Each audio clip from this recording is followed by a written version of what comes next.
Армысыздар достар, мен сіздерді қазақ тілін үйрететін ұстаздарыңыз боламын. Демография тарауы. Бұл бейне сабақта біздің студент қызымыз Нұриса сіздерге демография туралы айтады.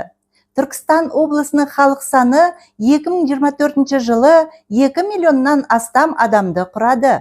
Демография әрбір мемлекеттің басты және маңызды байлығының бірі. Бұл халықтың тұрақты өсуі, туу деңгейі жоғарылауы.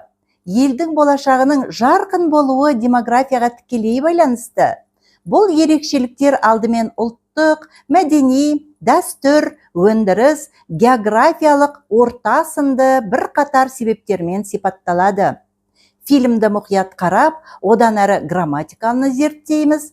Диалог құрастыру, мақал-мәтелдер, жұмбақтар, сын есім, зат есім, тәуелдік жалғау. Оқулықтың тапсырмаларын орындаңыздар.